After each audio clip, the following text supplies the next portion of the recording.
ሰላም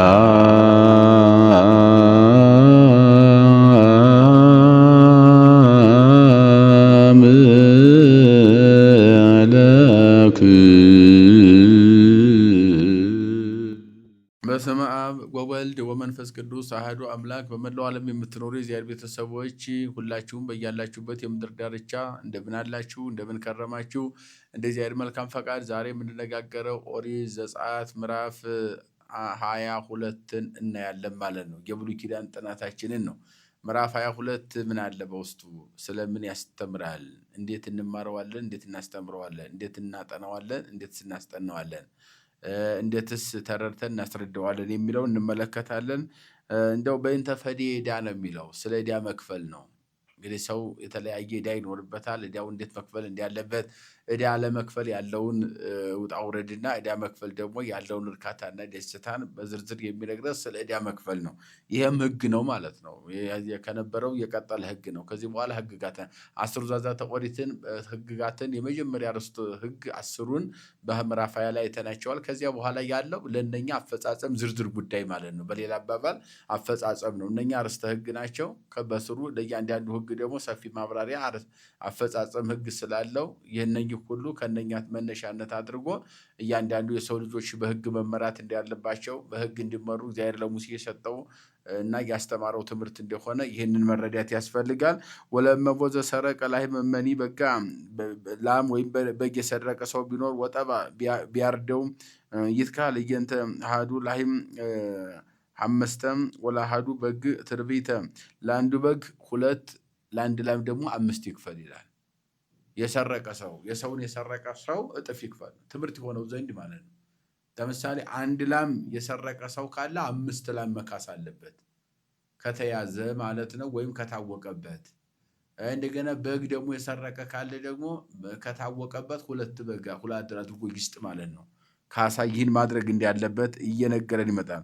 ወከሪዎ ሰራቂ ለመቆሰለ ሰራቂም ወሞተ ይኩን ወቀታሊ ለዘቀተለ፣ እነሆ ሰው ሲሰርቅ ገብቶ ያን እየቆፈረ እያለ በዚያው ቢሞት እንደተገደለ ይቆጠራል።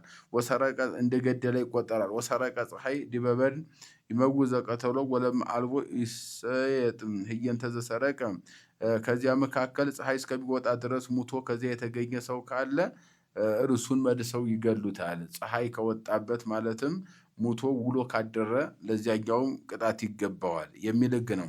ወለማ ሀዝብ ወረከቡ ውስተ እዴሁ ለዘሰረቀ፣ አግኝተውት በእጃቸው የሰረቀውን ሰው ቢይዙት እመኒ አድግ ወለእመኒ በግ ካቢተ ይፈድ፣ በግም ወይም በግ ወይም አህያ የሰረቀ ሰው ቢገኝ 2 እጥፍ ይክፈል። አሁን ለላም 5 እጥፍ ነው ያለው፣ ለበግ 2 እጥፍ አለ። አሁን ደግሞ በግና ከበግ ቀጥሎ ደግሞ አህያም ብትሆን ያንን የሰረቀ ሰው ቢገኝ እጥፍ አድርጎ 2 ይክፈል። በ2 አስቀምጧቸዋል። ወለእመ አብአ ገራይተ ሰም እንስሳሁ፣ እንስሳዎቹን መንጋውን ወደ ሰው እርሻ ውስጥ ያሰማራ ቢኖር ወአጸደ ወይን ወደ ወይን ቦታ ወአብላ ገራው ሀባይድ ትራይዎ አስመሮ ይፈዲ፣ ያንንም ሲያሰማራ ያንን ካደረገ የሚገባውን የሚያስደስተውን ክፍያ ይክፈል። ወለእመሰ አግመረ ገራይተ እንዘይበል በሰምረ ገራይቱ፣ ያማረውን የተዋውን ያን ገራይቱን ወይም እርሻው የሰመረውን የያዘለትን እህሉን የሚበላ ከተገኘ ይፈዲ ለእመ አጸደ ወይን፣ ወይን ቦታም ቢሆን እሱን ይክፈል። በሰምረ አጸደ ወይን ይፈዲ፣ በአማረው ስለ እህሉ ቦታ ስለ እርሻው የወይን ቦታ ይክፈለው። ማለትም የወይን ቦታ የተሻለ ነውና ከእርሻ ወይን በዓመት 3 ጊዜ ነው የሚያፈራው፣ ያኛው ግን 1 ጊዜ ነው። ስለዚህ የወይን ቦታ ይካሰው፣ ሌላውን እርሻ የወሰደ ሰው ቢኖር ብሎ ካሳ እንደሚገባ ነው። ወለመ ወፃ እሳት ወሀዘ ገዳም ወአውዓየ አጸደ ወእመሂ ከምረ ዛውዓየ ይፈዲ፣ እሳት ወጥቶ ወይም እሳት አንጥቶ ያቃጠለ ሰው ቢኖር በገዳም ያለውን እህልም ቢሆን ክምሩንም ቢሆን ገለባውን የሚያቃጠለ ቢሆን ያንን ያቃጠለው ሰው ይክፈለው። ወለእመ ዘአቀበ ብሩረ ወመኒ ነዋይ ወተሰርቆም ለዛስቀበው ወረከቦ ለዘሰረቆ ይፈድ ካቢተ ወርቅ ወይም ብር የሰረቀ ሰው ካለ ያንንም እጥፍ ይክፈለው። ወለመ ይረከበ ሰራቂ ለይኩር ባለቤት ቅድመ ፈጣሪ ያንን ሰራቂውን ግን ሰውየው ባይገኝ የሰረቀው ሰው በእግዚአብሔር ፊት ይሄድ። ወይ መሃል ማህፀነ ዛ ማህፀንዎም ከሜት ነው ወይ ቆጸረ እነሆ እሱን ለእግዚአብሔር አሳልፎ የሰጠው በእግዚአብሔር ፊት ሂዶ ቃል ኪዳን ይግባ፣ ከእርሱ ጋር ይነጋገር። እመሂ ላይ ወመሂ አድገ ላምም ቢሆን በሬም ቢሆን ወመሂ በጋ በግም ቢሆን በዘ ሐሰሰ በማህፀን ሐሰስዎ ያገኘውን በዘኮነ ከዊኖ በህዬ ይልህቆሙ በበይናቲሆሙ ወዘገደፈ ካቢተ ይፈድ ለማይቀቢሁ እነኝን ሁሉ የሰረቀ ካለ በማህፀን ያለም ጨቅላ ቢሆን እርሱን የገደለ እንዲወርድ ያደረገ ከማህፀን እርሱንም የገደለ ቢኖር ለዚያ እጥፍ መክፈል እንዳለበት ይነግረናል። እንግዲህ አሁን የዚህ ህግ እየነገረን ያለው እንደው በጥቅል ሐሳቡን በቀላሉ ለመረዳት ያክል ማንኛውም ሰው የሰው ንብረት ሳይፈቀድለት የወሰደ የሰረቀ የቀማ ለእያንዳንዱ ነገር መክፈል እንዳለብን ነው። ሲከፍልም ደግሞ አንድ በግ ወስዶ አንድ በግ አይደለም። አንድ በግ የወሰደ አህያ አንድ አህያ የወሰደ ሁለት አድርጎ ይክፈል። ለአህያውም ሁለት ለበጉም ሁለት ይክፈል ነው። እጥፍ ነው። ለየት የሚያደርገው ላም የወሰደ ካለ ላም ከወሰደ አሁን ላም ምንድነው? የላም ትርጓሜ ሲተረጎም ላምን ለየት ያደረገው 5 እጥፍ ለአንድ ላም ይክፈል ማለት ላም ራሷ ከ5 በላይ ስለሆነች ነው። ትወልዳለች፣ እንደገናም ደግሞ ትረባለች። መርባቷ ብቻ አይደለም፣ ሌላውም ሊረባ ይችላል። አህያም ሊረባ ይችላል፣ በግም ሊረባ ይችላል። የላም ግን ለየት የሚያደርገው ብዙ ነፍሳትን ወተት እየመገበች ማኖር የምትችል የቤትን ብዙ ችግር መሸፈን የምትችል እንስሳ ስለሆነች ነው። ስለዚህ ወተት አላት። በወተቷ የሰው ልጅ ብዙ ሰዎችን ህፃናትን ታሳድጋለች፣ ለብዙ ሰዎች ምግብ ትሆናለች። ቢሸጧትም ደግሞ ከሁሉም እጥፍ ታወጣለች።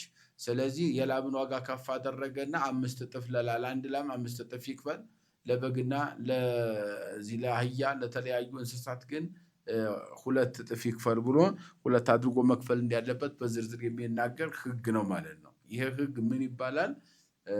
በእንስሳት መካከል በሰራቂና በተሰራቂ መካከል ሊከፈል የሚገባውን ዋጋና ካሳ ነው እየነገረን ያለው። የካሳ ህግ ነው ማለት ነው። ይቀጥልና በእንተ ህግ አሚን ወምግባር ሃይማኖትና ምግባር ተስማምተው እንዴት መኖር አለባቸው? ስለ ሃይማኖትና ስለ ምግባር ነው የሚነግረን። ሃይማኖት ምንድነው ስንል ዓለማት ሳይፈጠሩ እግዚአብሔር በአንድነት በሶስትነት ነበረ። የት ይኖር ነበር አይታወቅም። መጽሐፍም አልጻፈም፣ ሊቅም አልተናገረም። ዓለም ሳይፈጠር እግዚአብሔር ነበረ ብቻ ነው ሃይማኖታችን። የት ነበረ? ለምርምር እስካሁን ያልተጻፈ ያልተነገረ ያልተደረሰ ጉዳይ ነው። ዓለምን ካለመኖር ወደ መኖር ሀበ አልቦ ሀበቦ አንጥቶ ፈጠረ። ከፈጠረ በኋላ እግዚአብሔር አለ። ሀበቦ ሀበ አልቦ ከመኖር ወደ አለመኖር ዓለምን አሳልፎ እግዚአብሔር ይኖራል ብሎ ማመን ይሄ ሃይማኖት ነው። ምግባር የምንለው ደግሞ ለዚህ ለምናምነው ለእግዚአብሔር የታመን ሆነን አድርግ ያለንን ማድረግ አታድርግ ማለንን አለማድረግ ምግባር ይባላል። ይሄ ስራ ማለት ነው።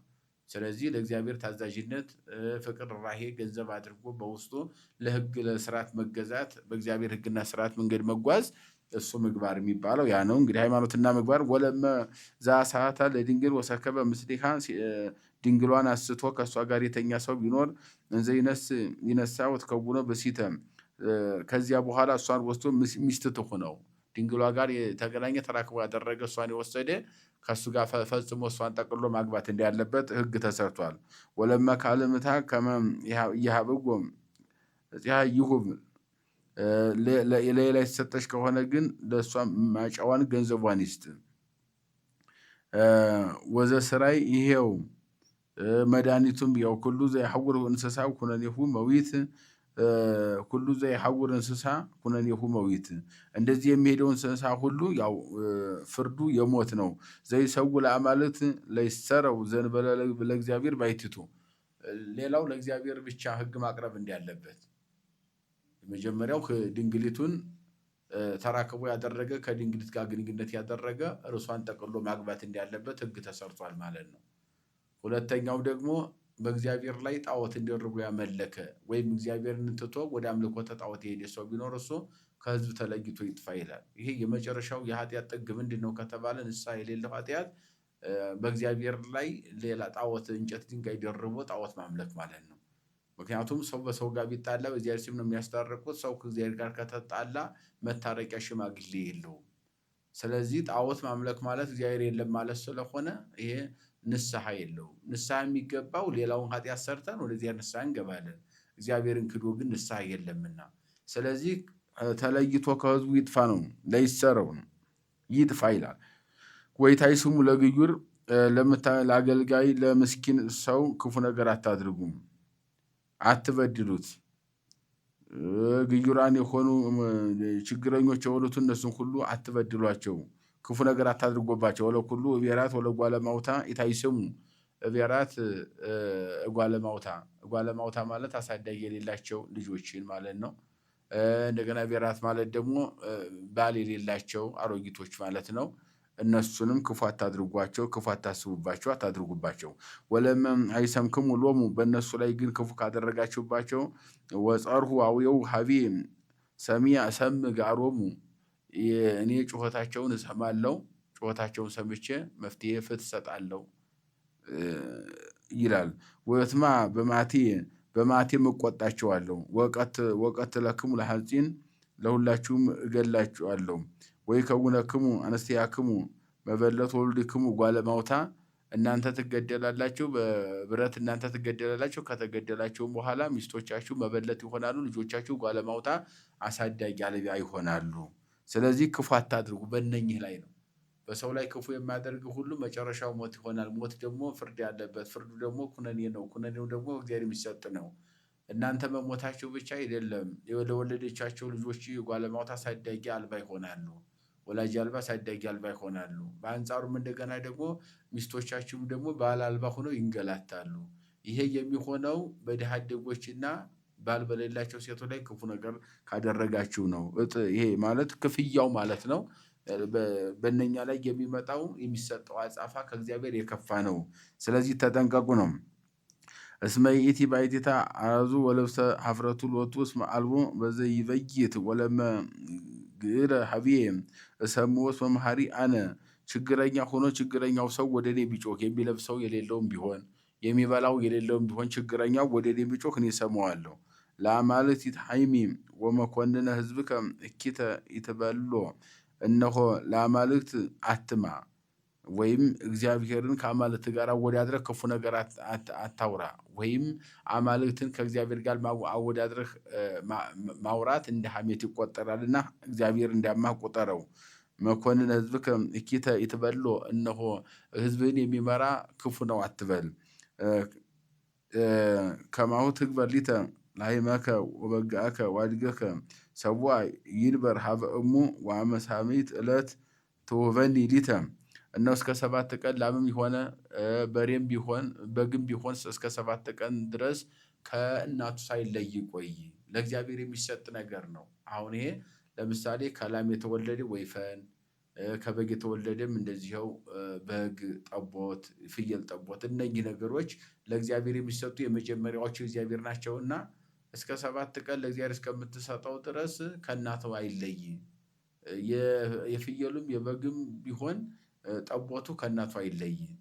ቀንዱ ያልከረከረ ጥፍሩ ያልዘረዘረ እንስሳ ለእግዚአብሔር ማስገባት እንዳለባቸው አስቀድሞ የተሰራ ሕግ ነው።